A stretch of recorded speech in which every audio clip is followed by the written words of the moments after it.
너희의 구속자여 이스라엘의 거룩한 이 여호와가 말하노라. 너희를 위하여 내가 바벨론에 사람을 보내어 모든 갈대아 사람에게 자기들이 연락하던 배를 타고 도망하여 내려가게 하리라. 나는 여호와 너희의 거룩한 이요 이스라엘의 창조자요 너희의 왕이니라. 나 여호와가 이같이 말하노라. 바다 가운데의 길을 큰 물 가운데에 지름길을 내고 병거와 말과 군대의 용사를 이끌어내어 그들이 일시에 엎드러져 일어나지 못하고 소멸하기를 꺼져가는 등불 같게 하였느니라. 너희는 이전 일을 기억하지 말며 옛날 일을 생각하지 말라. 보라, 내가 새 일을 행하리니 이제 나타낼 것이라. 너희가 그것을 알지 못하겠느냐? 반드시 내가 광야의 길을 사막의 강을 내리니 장차 들짐승 곧 승냥이와 타조도 나를 존경할 것은 내가 광야의 물을 사막의 강들을 내어 내 백성 내가 택한 자에게 마시게 할 것이니라. 이 백성은 내가 나를 위하여 지었나니 나를 찬송하게 하려 함이니라. 아멘. 우리 옆에 사람을 인사하시겠습니다. 반갑습니다. 주님의 사랑으로 사랑합니다. 인사하십니다. 미국의 캔자스 주 한 시골에 사는 소년이 있었다고 합니다. 이 소년은 하루는 먼 친척이 용돈으로 사용하라고 몇 달러의 돈을 보내주었다고 합니다. 그러자 이 용돈을 받고 너무 기뻐서 이 용돈을 보내준 친척에게 편지 쓰기를 어떻게 했느냐면 귀한 용돈을 보내주셔서 감사합니다. 마침 저희 마을에 많이 살고 있는 나병 환자, 한센병 환자들을 도울 방법을 찾고 있었습니다. 그런데 아저씨가 보내준 이 돈으로 한센병 환자를 돕기를 원합니다. 이 돈으로 새끼 돼지를 사서 돼지를 키우면 큰 도움이 될 것 같습니다. 감사합니다. 그러면서 답장을 써 보냈습니다. 그리고 이 아저씨에게 약속한 대로 새끼 돼지를 사서 돼지를 기르기 시작을 했어요. 그리고 이 돼지를 이제 팔아서 일부는 한센병 환자를 도왔고 일부는 또다시 새끼 돼지를 사서 또 기르게 되었다고 합니다. 이 소년의 행동이 그 많은 친구들에게도 전파가 되어서 그의 친구들도 새끼 돼지를 사서 키우고 그 얻어지는 수익금으로 한센병 환자를 돕는 그런 일이 번지기 시작했다고 해요. 그러자 이것이 이제 신문 기사화되었습니다. 전국의 신문에 이제 이 기사가 실리게 되니까 많은 사람들이 이 소년을 돕겠노라. 나도 한센병 환자를 돕는 일에 함께하겠노라 라고 하면서 새끼 돼지를 사가지고 기르미고 그리고 그 돈을 보내는 사람이 생겨나기 시작했습니다. 그런데 새끼 돼지를 키울 수 없는 환경에 있는 사람들이 있었답니다.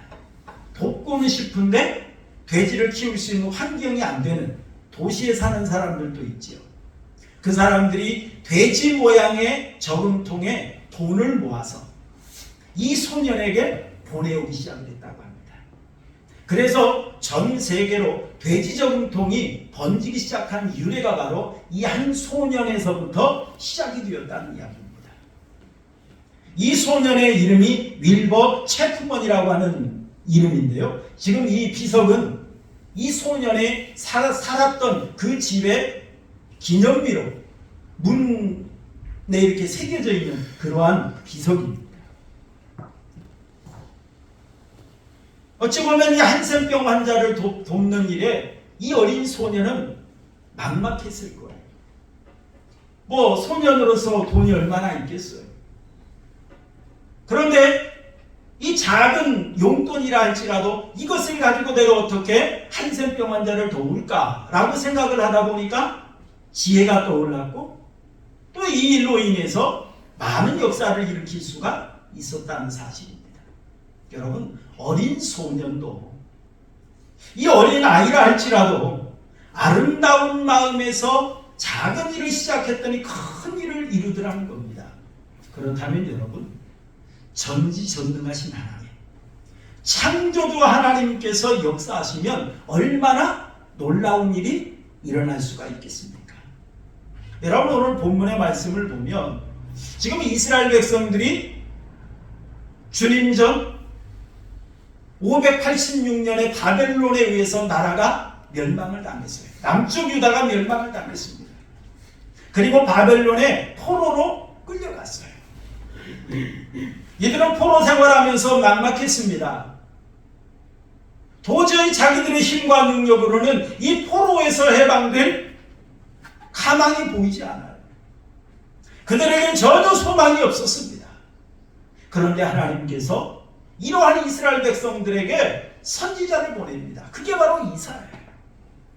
이사야 선지자를 통해서 하나님께서 말씀을 주십니다. 내가 너희로 하여금 나를 찬양하는 자가 되게 할 것이다. 내가 너희로 하여금 나를 전하고 나를 증거하는 자가 되게 할 것이다 라고 하면서 반드시 내가 너희를 구원할 것이고 내가 너희에게 놀라운 일을 행할 것이다 라고 하는 메시지를 주셨습니다. 자, 이 말씀을 통해서 하나님께서 우리에게 하나님은 어떤 분인가 라고 하는 걸 우리에게 가르쳐주고 있어요. 여러분, 오늘 본문에 하나님은 어떤 분이라고 말씀하실까요? 우리 19절 한번 읽어볼까요? 19절 말씀 함께 보겠습니다. 시작. 보라, 내가 새 일을 행하리니 이제 나타낼 것이다. 너희가 그것을 알지 못하겠느냐? 반드시 내가 광야의 길을 사막의 강을 내리니 라고 말씀을 하셨어요. 본문을 통해서 하나님은 새 일을 행하신 분이다 라고 하는 걸 하나님은 분명히 말씀하고 계십니다. 여러분, 보라 라고 말했어요. 보라. 자, 이 말은 무슨 말이냐면 주의하여 보아라, 집중해 보아라, 그런 말이에요. 그러면서 하나님께서 새 일을 행하겠다. 이 새 일이라고 하는 말은 히브리어로 하다시라고 하는 말인데요, 새로운 역사를 가리키는 거예요. 새로운 역사. 하나님께서 새로운 역사를 펼쳐가실 것이니까 너희는 주의하여 보아라, 주목해서 보아라, 그렇게 하나님께서 말씀하시는 겁니다. 여러분, 이 새로운 일이라고 하는 것은 우리가 크게는 두 가지로 나눠볼 수가 있어요. 첫째는 그 당시 지금 남쪽 유다가 멸망을 당했어요. 그리고 이들은 포로로 끌려갔습니다. 그런데 하나님께서 이러한 이스라엘 백성들을 포로에서 해방시켜 주는 일, 이게 바로 새로운 일이에요. 여러분, 포로로 끌려가서 노예 생활하는 자들에게 가장 큰 소망은 뭐겠습니까? 포로에서 해방이잖아요. 우리나라에서 일제 36년 치하에 있을 때 우리 온 국민의 소원은 뭐였습니까? 해방이었습니다. 이제는 남북이 분단하고 나니까 우리 그동안 우리의 소원은 뭐였습니까? 통일이었습니다. 여러분, 그런 것처럼 우리의 앞에 놓여있는, 우리가 직면하고 있는 이런 문제 해결하는 것, 이것이 바로 그 당시에 처한 사람들의 소원이었을 것입니다. 어찌 보면 인간적으로 보면은 그 당시 바벨론이라는 나라가 막강했어요. 이 바벨론이 멸망한다라고 하는 것은 어찌 보면 인간의 생각으로 상상할 수 없는 그런 상황이었습니다. 그런데 여러분, 하나님께서 역사하시니까요, 이 막강했던 바벨론이 바사라는 나라에 의해서 멸망을 당합니다. 하나님이 역사하시니까 놀라운 일이 펼쳐지는 거예요. 여러분, 이러한 지금 이스라엘 백성들이 포로 가운데서 고통당하고 있는 그들에게 새로운 일이라고 하는 것은 포로에서 해방시켜주는 거예요. 그리고 이 새로운 일은 영적인 의미로 보면은 죄악에서의 구원의 역사를 말하는 겁니다. 지금 이스라엘 백성들이 바벨론에서 포로 가운데 있는 것처럼 우리가 이 땅에 살아가면서 죄악의 노예로 살아가죠. 사탄의 노예로 살아갑니다. 얼마나 우리가 이 땅에서 살아가는데 정말 죄악 가운데 우리가 얼마나 몸부림을 칩니까? 우리가 지금 일어나고 있는 많은 문제들, 이 문제의 원인은 무엇일까요? 죄악 때문입니다. 왜 사람들이 약해졌죠? 죄악 때문입니다. 여러분, 이러한 죄악에서 구원해 주시는 것, 예수 그리스도를 통해서 우리를 구원하시고 하나님의 나라까지 인도하는 것, 이것이 바로 여러분 궁극적인 새로운 일입니다. 이게 새로운 일이에요. 여러분, 그 당시 이스라엘 백성들은 막막했잖아요. 어느 누구도 자기들을 도와줄 리가 없는 그런 상황이었어요. 그래서 그들은 바벨론 강가에서 고향을 그리면서 눈물을 흘리면서 노래 불렀어요. 우리나라 사람들이 징용 끌려가서 아리랑 노래 부르듯이 유대인들도 그랬다고 그래요. 바벨론 강가에서 고향을 그리면서 눈물을 흘리면서 노래 부른 거예요. 하지만 막막했어요. 그런데 하나님께서 그런 이스라엘 백성들에게 말씀하십니다. 너희는 주목해서 봐라. 내가 놀라운 일을 행할 거야. 내가 새로운 일을 행할 거야. 그러면서 하나님께서 이스라엘 백성들에게 희망을 주셨습니다. 그렇다면 여러분, 하나님께서 행하시는 새로운 일이란 뭘까요? 19절 말씀을 보니까 반드시 내가 광야의 길을 내리니 라고 말씀을 하셨어요. 여러분, 반드시, 우리가 전의 성경에서는 정령이라고 이렇게 번역되어 있는 성경을 우리가 읽었죠. 이 반드시라고 하는 이 말은 진실로, 실제로 그런 말이에요.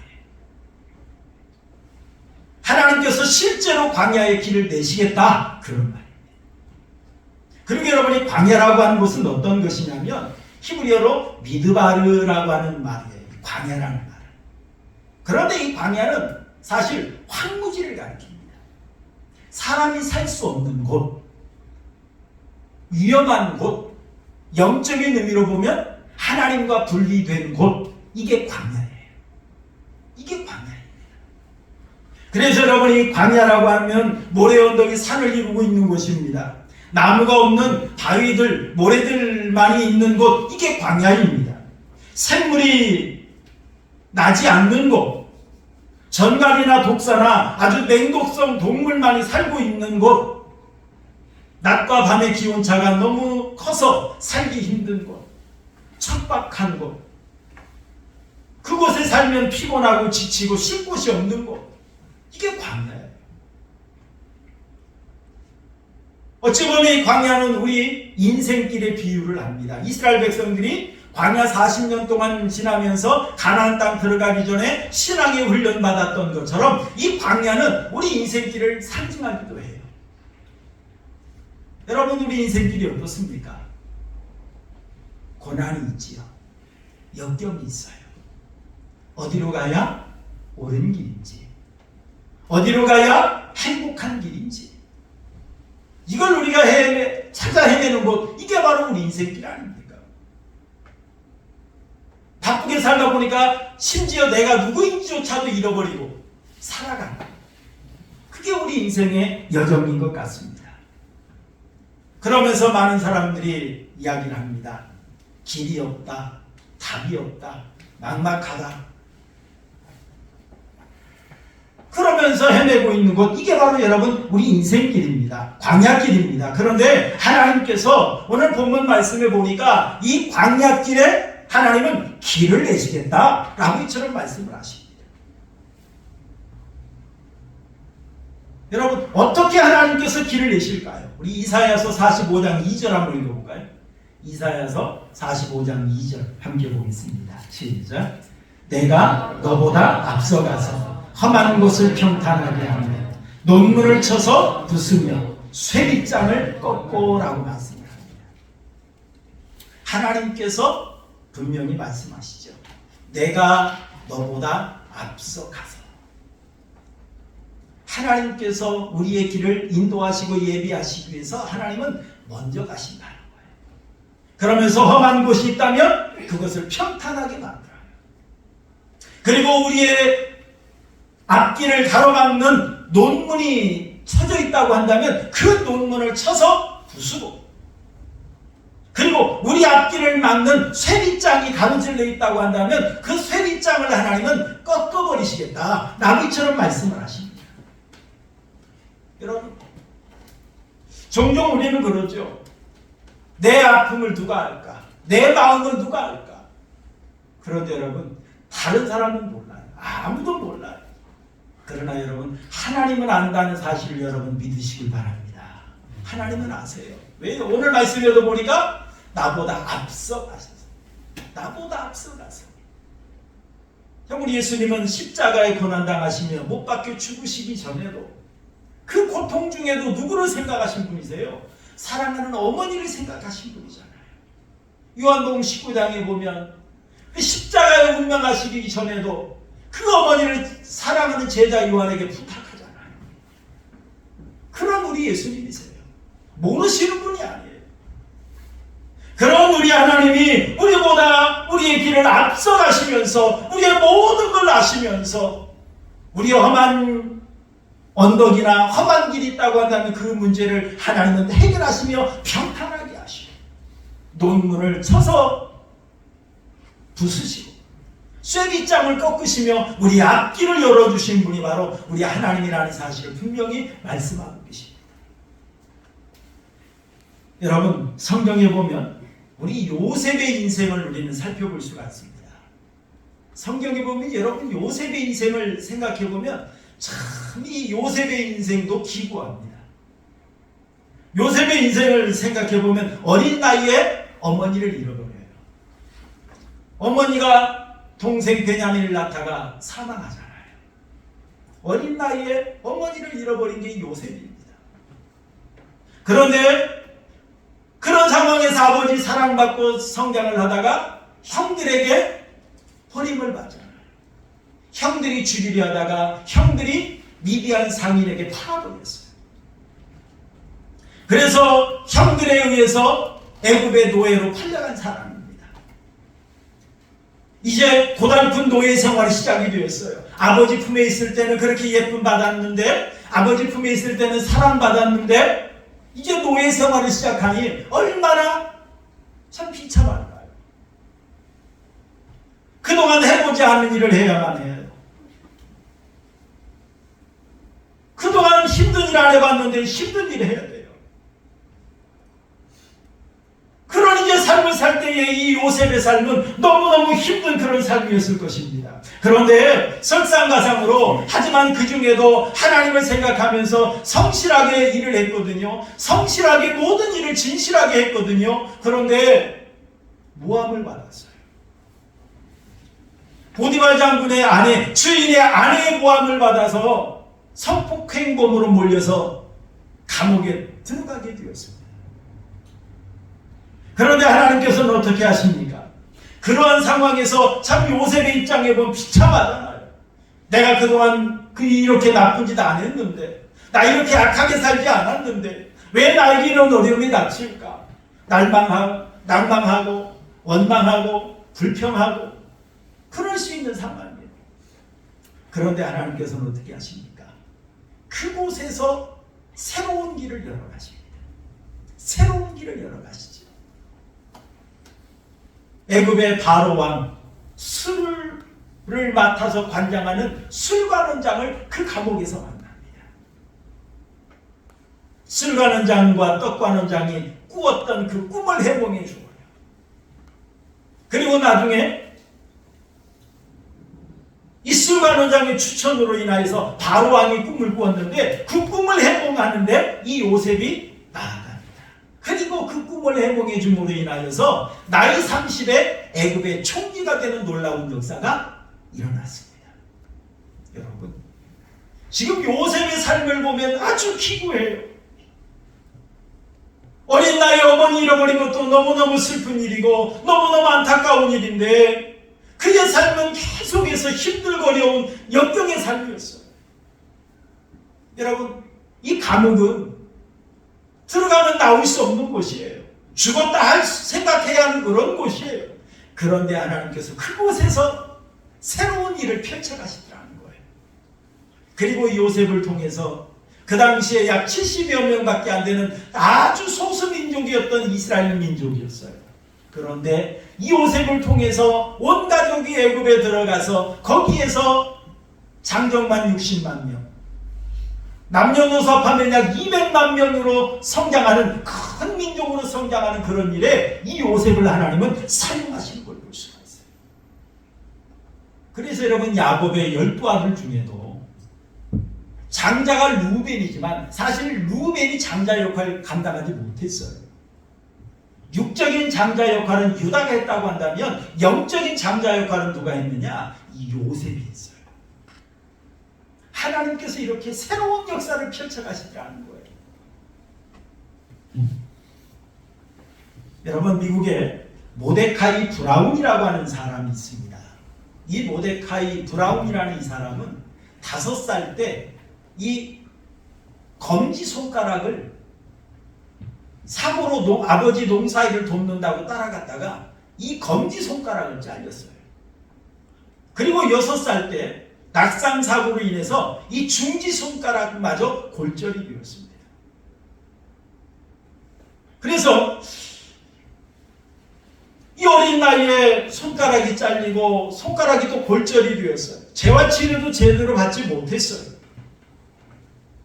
가난한 형편에 학업을 마친 후에 이 모데카이 브라운은 탄광에 들어가서 일을 할 수밖에 없었답니다. 먹고 살아야 하니까. 하지만 이 브라운의 소원은 꿈은 야구 선수였답니다. 여러분 야구 선수에게 손가락이 없다는 것 이건 치명적이죠. 치명적입니다. 하지만 이 브라운은 그 꿈을 포기하지 않았답니다. 보통 야구 선수 특히 이제 투수가 꿈이었어요. 보통 일반 선수들이 연습하는 대로 하면 공을 던질 수가 없어요. 그러다 보니까 이 모데카이 브라운은 자기만의 공 던지는 법을 연구했답니다.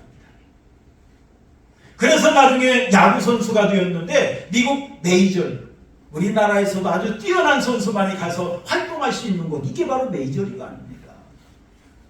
이 미국 메이저리그에 14년 동안 활동을 했습니다. 그것도 유명한 야구팀인 시카고 컵스.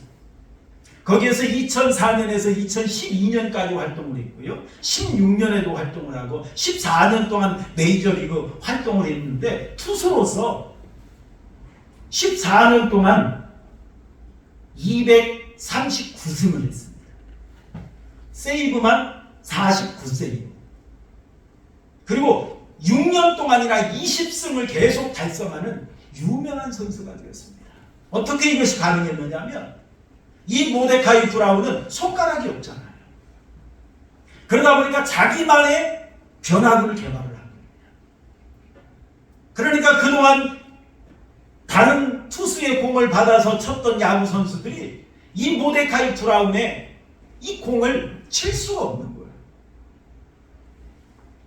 여러분 시카고 컵스라는 그 유명한 팀은 역사가 100년이 넘는 그러한 팀입니다. 그런데 이 시카고 컵스가 1903년부터 시작이 되었던 미국의 월드 시리즈가 있어요. 이 월드 시리즈에서 우승한 것은 딱 2번밖에 없습니다. 그런데 그게 언제냐? 1907년, 1908년입니다. 모데카이 브라운이 투수로 활동하던 그때만 월드 시리즈를 우승할 수 있었던 팀이 바로 시카고 컵스였어요. 여러분 생각해 보세요. 투수에게 손가락이 없다. 이건 아주 치명적이잖아요. 불가능한 일이잖아요. 투수가 된다는 거. 동네 야구도 아니고 미국 메이저리그에서. 그런데 이 손가락이 없는 것 때문에 새로운 것을 개발을 합니다. 그래서 미국의 명예의 정당에 올라있는 그런 사람이 바로 이 모데카이 브라운이라고 하는 사람입니다. 이 모데카이 브라운은 나중에 이런 말을 했다고 그래요. 내가 만약 정상적인 손을 가진 투수였다면 결코 지금과 같은 선수가 되지 못했을 것이다 라고 고백을 했습니다. 모데카이 브라운이 던지는 공이 지금 현역 선수들이 이제서 막 던지기 시작한 포크볼 같은 거, 그것이 바로 모데카이 브라운이 100년 전에 던졌던 그런 공이라는 거예요. 여러분 문제가 있는데 여러분, 이 문제가 아니라 이 문제를 어떻게 보느냐, 그 관점이 문제라는 사실입니다. 여러분, 문제만 바라보고 있으면 낙심하고 절망할 수 있어요. 그런데 이 문제가 변하여 기적의 재료가 될 수 있다는 거예요. 기적의 시발점이 될 수 있다는 거예요. 여러분, 다윗도 우리가 잘 아는 시편 23편 1절 말씀을 보니까 여호와는 나의 목자시니 내게 부족함이 없으리로다 라고 말을 했어요. 여러분, 다윗이 이런 고백할 때가 언제였을까요? 항상 형통하고 평안하고 승리할 때 이런 고백했을까요? 아닙니다. 다윗이 이러한 고백할 때는 사울왕에게 쫓길 때였어요. 사울왕이 전국에 수배령을 내리고 3천의 군대를 거느리고 이 다윗을 쫓고 있을 때 다윗은 얼마나 불안했을까요? 언제 붙잡힐지 모르잖아요. 언제 사울왕이 다 자기를 잡으러 올지 모르잖아요. 자기들 제대로 잡겠어요? 무엇을 먹은들 맛이 있었겠어요? 평안할 때 이 고백한 것이 아니라 위기에 놓여 있을 때 이 고백을 했다. 형통할 때 이 고백한 것이 아니라 잡히면 죽을 수밖에 없는 그러한 죽음의 위기 속에서 이런 고백을 했다는 사실입니다. 다윗이 고백할 때는 승리할 때가 아니라 패배자와 같이 쫓겨서 도망 다닐 때 이런 고백을 했다는 사실입니다. 이런 상황 속에서 다윗은 하나님은 나의 목자시니, 하나님이 나를 지켜주실 것이니, 하나님이 나를 보호해 주실 것이니 나는 부족함이 없다, 이걸 보면서 노래했어요. 이 고백처럼, 이 노래처럼 하나님께서 다윗을 지켜주셨다는 사실을 여러분 믿으시길 바랍니다. 하나님이 지켜주셨어요. 여러분, 하나님께서 누구에게 이런 새로운 일을 행하실까요? 하나님은 누구에게 이 새로운 길을 열어주실까요? 우리 20절 한번 읽어볼까요? 오늘 20절 함께 보겠습니다. 시작. 장차 들짐승 곧 승냥이와 타조도 나를 존경할 것은 내가 광야의 물을 사막의 강들을 내어 내 백성 내가 택한 자에게 마시게 할 것이니라 라고 말했어요. 하나님이 누구를 위해서 길을 만드십니까? 이제 오후에 보겠습니다만 하나님께서 누구를 위해서 강을 만드시겠습니까? 내 백성을 위해서, 내 백성을 위해서. 여러분, 하나님께서는 이 놀라운 새로운 일을 누구를 위해서 하시느냐? 하나님의 백성을 위해서 하신다는 사실입니다. 사랑하는 아흔교회 성도 여러분, 하나님께서 우리를 위해서, 여러분들을 위해서 이 새로운 일을 행하실 줄을 여러분 믿으시길 바랍니다. 믿으시길 바랍니다. 지금 어려운 가운데 있습니까? 지금 고난 가운데 있습니까? 지금 여러분들이 큰 문제가 닥쳐 있습니까? 지금은 힘드시죠? 지금은 막막할 것입니다. 하지만 분명한 것은 하나님은 살아계신다는 사실입니다. 그리고 그 하나님이 여러분들을 사랑하고 있다는 사실을 여러분 믿으시길 바랍니다. 하나님께서 약속하신 대로 새로운 길을 열어주실 줄 여러분 믿으시길 바랍니다. 시간이 지나고 나니까 하나님은 새로운 길을 위해서 고난을 허락하시더라. 하나님은 더 큰 은혜를 주기 위해서 그 길을 하나님은 인도해 가셨더라고요. 여러분, 하나님은 살아계십니다. 하나님은 여러분들을 사랑하십니다. 하나님께서 막 약속하신 대로 내 백성을 위해서 내가 새 일을 행하리라 말씀하신 것처럼 여러분들을 위해서도 이 역사를 행하실 줄을 여러분 믿으시길 바랍니다. 이사야서 43장 1절 한번 읽어볼까요? 이사야서 43장 1절 시작. 야곱아, 너를 창조하신 여호와께서 지금 말씀하시느니라. 이스라엘아, 너를 지으신 이가 말씀하시느니라. 너는 두려워하지 말라. 내가 너를 구속하였고 내가 너를 지명하여 불렀나니 너는 내 것이라 라고 말씀드렸어요. 하나님께서 이 세상 많은 사람들 가운데서 특별히 너는 내 것이라 하나님께서 삼아주셨어요. 많은 사람들이 있지만 그 중에 특별히 나를 지명해서 넌 내 거야 라고 불러주셨어요.